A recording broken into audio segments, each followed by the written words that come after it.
Ừ.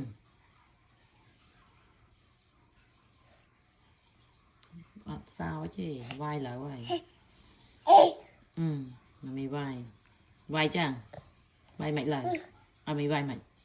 Vai lại nè. Vai ba có cái vai cụt cồn.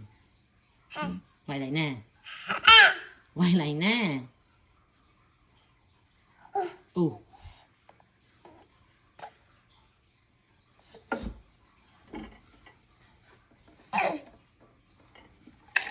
Nó.